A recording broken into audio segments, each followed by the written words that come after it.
So I was like, there's no point in going back, grabbing all my stuff, and then heading out to Memphis. Had we known that, probably would have made a different choice. Anyway, so big old cluster muck. And anyway, I make it to my truck Thursday night. I'm set up to go out and about Friday morning when all the tornadoes were hitting. I was like, awesome.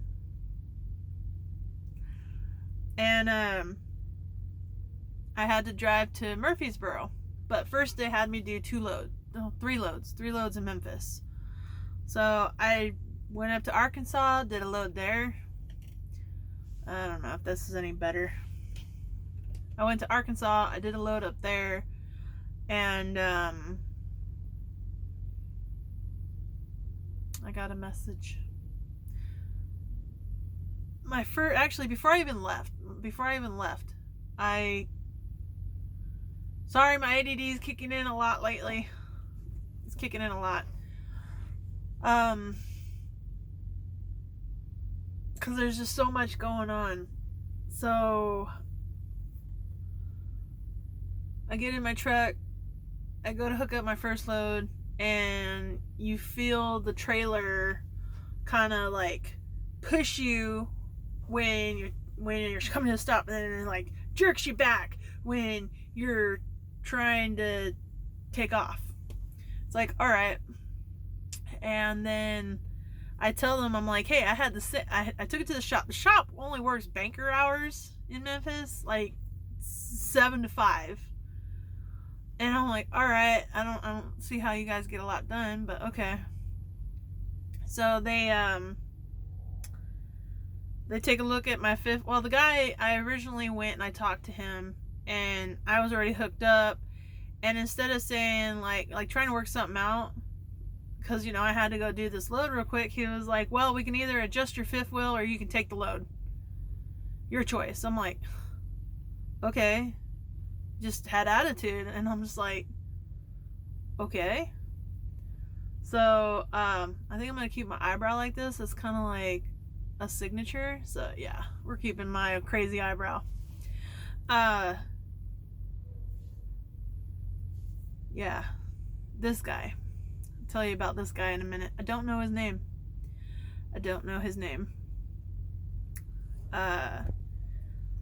So they bring in the truck and just the fifth wheel locking jaw. I was like, all right, cool, whatever. And then I hook up to my trailer again, and it's doing the same thing. And I told them, I said, yeah, before they even adjusted the fifth wheel, I said, hey, it's probably this little piece right here, because I'm having the same issue that I was having when I was in California. I had the same truck, same issue. So I'm like, well, same type of truck, same issue. And they're like, oh yeah, no, it just needs to be adjusted. I said, okay. I let them adjust it. I go hook up to my second trailer, still doing the same thing. I go do all my loads, and I wait for my last load, because I don't know how long this is going to take. I come back after doing my loads, and I say, hey, it's still doing the same thing. They pull in my truck, they're looking at it, they're adjusting it. I said, and I told like 2 or 3 of the other mechanics that were there, I said, it's probably more than likely this piece that is right in the front, right? Like what I said to begin with, right? Well, lo and behold, that was it. That was the piece. It needed a new piece. And as soon as they fix that, fixed. Awesome. Cool. And then I started having issues with my rear brake drum. Can't think of the name of it right now. Can't think of the air brake. I can't think of the name. Anyway, so every time I would push in my parking brake, my yellow knob, I push it in, and you'd hear a boom. I'm like, that's not good. So I go and I gotta wait for the shop. It was Saturday night, and I was already planning on stopping in Memphis. So I was like, all right, road service is just gonna tell me to wait because it's a shop, Martin shop. So I'm like, all right. And I call road service Sunday morning, and they're like, you're at the Memphis shop? I said, yeah, I'm at the Memphis shop. And they're like, well, just hold tight till Monday.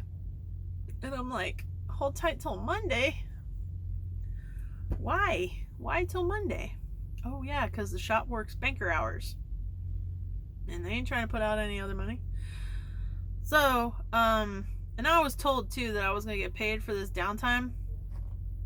Nope, haven't gotten any of that pay. I'm kind of curious to see how that works out. So,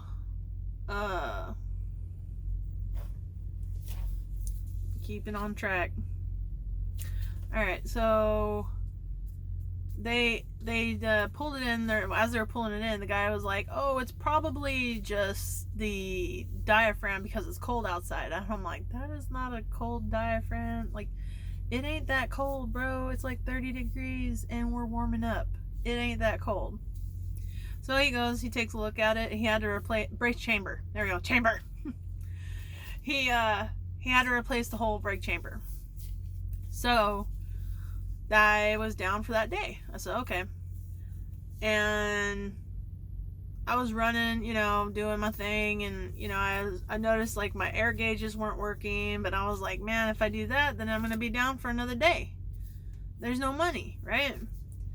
So, because I'm like, they're probably not gonna even pay me. And well, this paycheck settlement reflects it, but I won't know for sure till tomorrow, because today's Thursday. So, and I'm trying not to say too much, but I'm trying to remember what I'm trying to say. And I hope you can hear this, because I don't know, this is a first for me. So when I was down on Sunday, I wanted to take a shower at the Memphis Terminal. They have 2 showers and 2 bathrooms. It's like one's a shower, toilet, sink. The other one's a shower, toilet, sink. So there's 2 bathrooms. I went to go take a shower. The shower curtain was disgusting. It was a buildup of scum. It was just bad, right? This is like a few months bad. And there was, and check this out.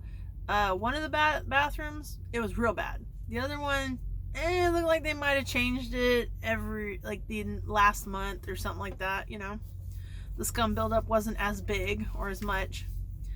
So, but then you look at both of the showers, there were hooks that were ripped out of the wall. The shower that I had taken a shower in wasn't draining, so I'm splashing around somebody else's fungalitis. Anyway, I go to LinkedIn and I call them out. Like I said, hey Martin, you're better than this. Like what's the deal? Don't you make enough money off us drivers? And then that Monday or Tuesday, I think it was Tuesday, because I was down on Monday and I went and took a shower on Tuesday. Everything was fixed. Yep. There were new shower curtains. The shower was draining properly. It was good. Everything was good, right? Then I'm like, oh, cool. I'm going to take a shower. I take a shower. And I go to the shop. And there's that manager, the same guy that I met the first day. And I was like, and he's out there finger popping his phone, chilling in his truck, doing whatever he's got to do. I'm like, all right, cool, whatever. You got people want what? I don't know what he was doing. I don't know if he's on the clock. I don't know. I'm not trying to say he ain't doing his job. I'm just saying that he was on his phone. He might have been doing some important fucking finger popping. I don't know. So I go and I ask him, I'm like, hey, I need a little help. I need some new windshield wipers and one of my lights went out. And he was like, this one? And like pointed at the light. I said, yeah. So he goes, he installs the wipers for me and puts the light in. Almost, but you know what though? He kind of approached me like I was gonna have to do it. I wouldn't have had a problem. Wouldn't have had a problem if I had to do it. But I'm a company driver. It's like, y'all get paid to do this. I don't. I get paid to maintain, kind of thing. Like, make sure stuff works. But it's like, I would have had no problem changing out the light. The windshield wipers, they don't want us climbing up on the trucks. But if, comes to it, then it comes to it, right? So then he approaches me. And I guess this is the shop manager. I don't know who he is, right? I don't know who this guy is, but he approaches me. And he was like, hey, next time you got an issue with something at the terminal, don't go blasting us on social media, come to me first. And I'm like, what? And he's like, yeah, like your LinkedIn posts, like I got shit on hard by corporate. And I'm like, wait, is it what? And I told him, I said, I didn't even feel comfortable. Like, why would I go to you? Like, I don't know who you are. Like, I didn't feel comfortable going to him about anything, especially because he gave me attitude that first day. And it's like a lot on a first meeting. That'll. And then he's like, well, we get really busy here. And I was like, trust, you are not the busiest terminal. You are not the busiest terminal. Just because you're busy don't mean that you are busy. But whatever, so because they work banker's hours. How can you be busy working banker's hours? Whatever. So he told me that I was trying to get him to kind of just shut up, because, and I'll be honest, even if he sees this video, I don't know if he watches this, stocks, I don't care, but if this video gets to him, it's like, I told him, I was like, well, all right, next time I'll go to you. And he just kept talking. He was like, oh yeah, well, we only check the restroom. Well, he's like, we only have enough time to check the restrooms once a month. I'm like, that's gonna build up as more than once a month. He's like, well, we don't know what's going on if you don't tell us. How could you not see that? That was a lot of scum.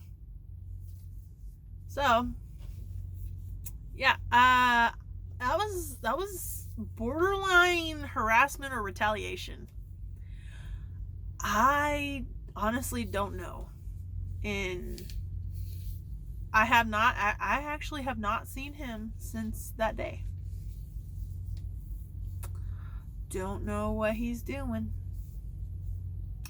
But the guy that has been working on my truck, it does feel like he's listening to me, like because he knows these issues come up.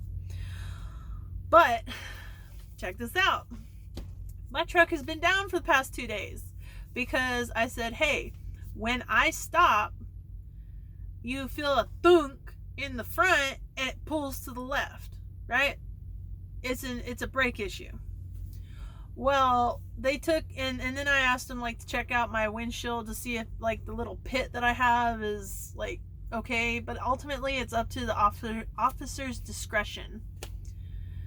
And I needed my air gauges fixed. So it was in the shop for the air gauges, the windshield, and the brakes. They fixed they said they fixed the brakes. And they fixed the air gauges, but they didn't say anything about the window. So I'm like, all right.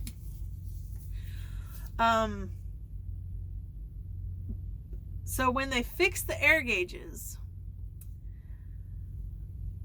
something happened, and now it doesn't show the accurate odometer mileage, and there are 2 little light inserts on the dash that were not put back. One is a lane search insert, and I don't know what the other one is, but my ABS, my truck ABS light has been coming on, and my what do you call it? My traction control light keeps coming on, and I get a little alarm So I'm like, oh God, that's great. So now, also too, didn't notice this until I started driving with a load. I kind of noticed it out the gate, but you know, I'm not trying to put my truck in the shop when I want to go home.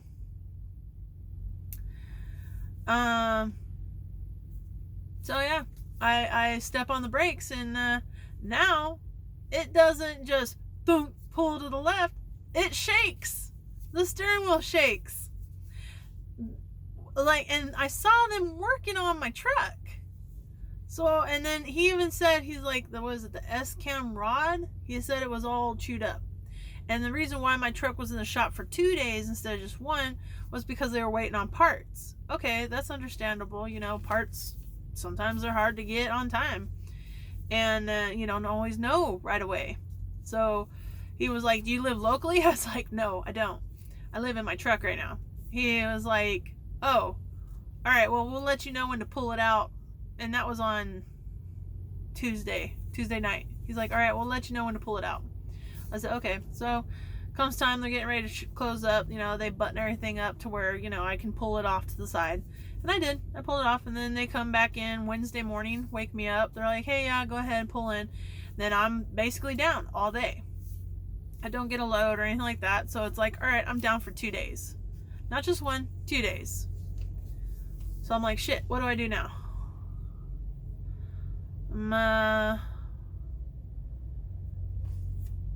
And then on top of that, they changed our fleet managers. So now I have a new fleet manager.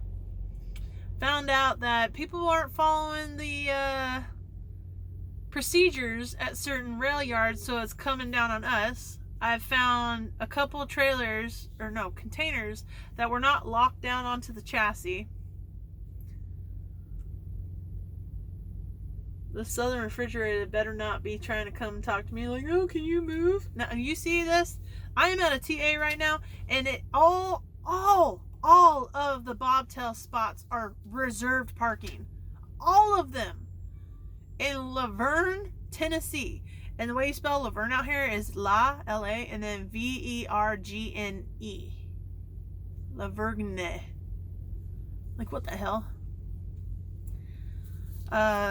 So yeah, I've actually been reaching out to my dispatcher. I reached out to a recruiter, and I have been reaching out to whoever I can, because I'm like, put me back on the Walmart fleet.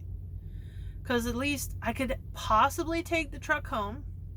If I can't, there is a Walmart we deliver to that's like 15 miles away from my house, or the house I live at, right?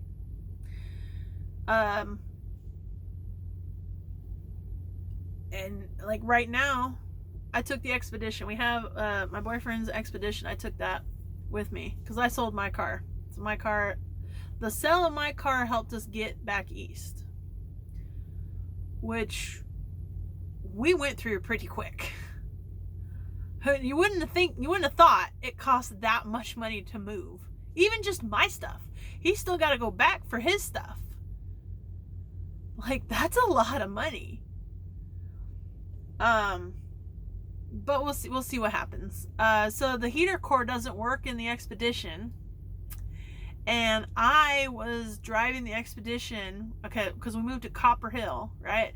Ain't nobody Copper Hill. Like, there's like nobody out there. To Lebanon, Tennessee.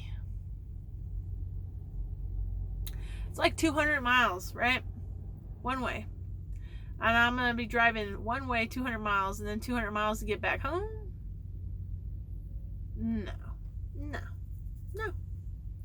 So I'm trying to reach out to Monroe because it cuts out. And even if I drove the car to the DC and then back home, it still cuts out an hour of travel time. An hour of travel time. And that's going through Atlanta.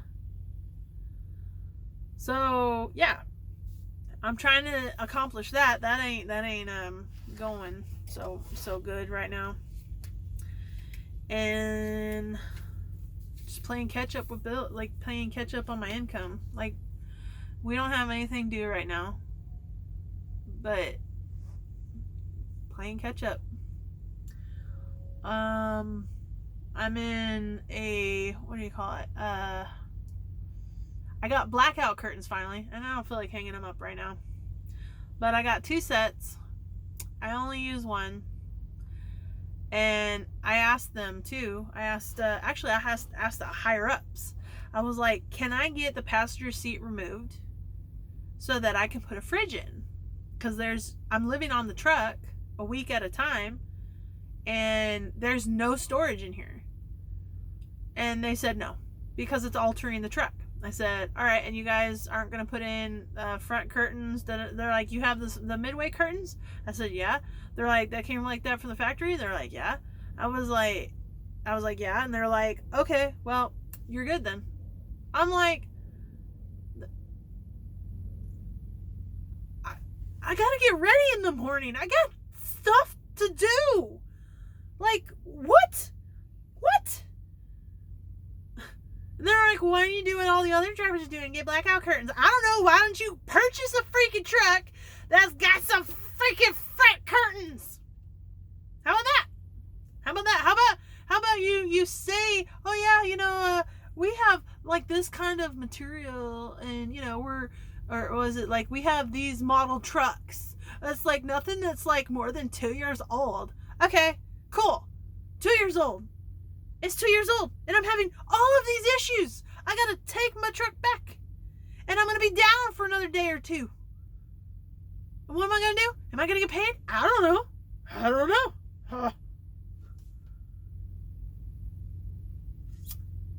I'm a company driver.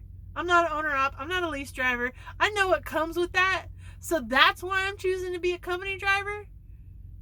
It's like, you want me to maintain equipment, then let's maintain the equipment. My lord. Oh my god, this is such a long video. 27 minutes. If you're still here, kudos. If you fast forward it, I hope you're enjoying this freak out. Okay. We're good. Knife hand. Anyway.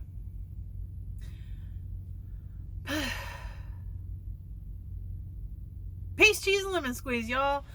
And be safe on the road. Love y'all. Bye.